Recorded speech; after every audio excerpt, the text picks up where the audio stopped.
Today is getting all the transplants into the garden that I've grown, my tomatoes especially. I've started lining out rows. I've tilled again, and this year I'm going to do a little bit different.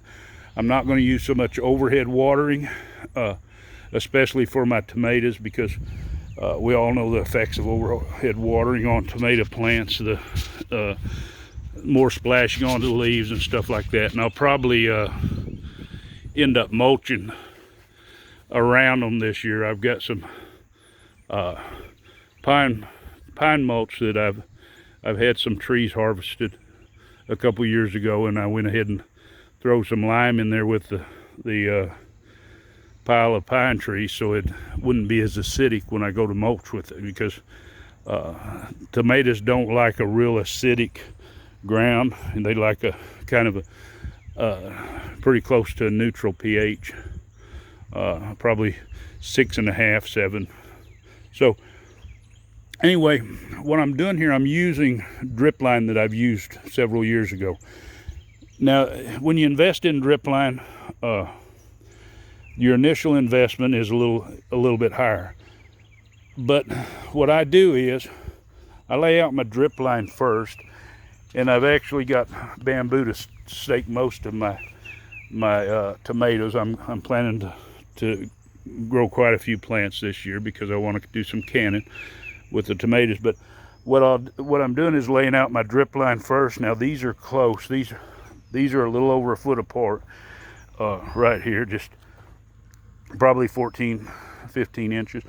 And that's close for tomatoes. But the way I have my system set up, I have a injector where I can use like a Miracle-Gro fertilizer, and I can occasionally when I water, I can add that fertilizer besides normal fertilizing, and that way they won't suffer for nutrients.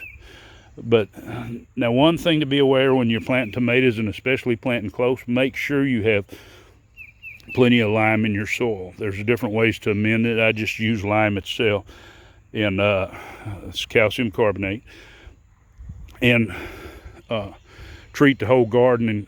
And the reason I say that is because if you don't, of course, you can always buy a product like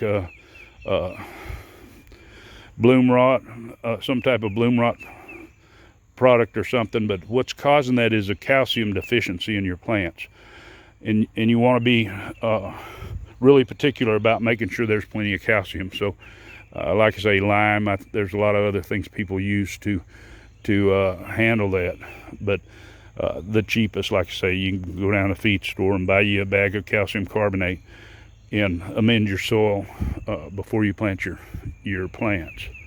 The tomato plants that were transplanted, these are all in 3-inch pots now, or most of them are, and they're doing fantastic. They're ready that they want to go out into the garden. Okay, I'm taking these tomato plants that I've grown from seed. You can go back and look at the process if you want to see how to do that yourself. But you can see by the wheelbarrow there, they're nice and healthy. And what I'm doing is I'm running my drip line down, and I'm using bamboo poles for staking sticks. But I'll take, and that way, and with this drip system, I won't need near as much water to take care of them. Okay, you can see that it's got a good root system on these plants. What you do when you plant them, you pinch off these first leaves. You don't want them. You can limb them up if you want to plant them deeper, but since these have been transplanted, it's no worry about it. So just dig a hole, put it in it, and you're ready to go. I also want to recommend that when you plant your transplants, plant them in the afternoon, which the sun is getting low over here. That way they have time to kind of acclimate a little bit better. They don't just get full sun right off the bat. And make sure you water them in good once you put them in, so you don't have a lot of air around the roots. If you want to see more of my videos, just hit the subscribe button, hit the bell so you'll be notified. And if you have any questions on tomatoes or any of the other things, just ask them in the comments below.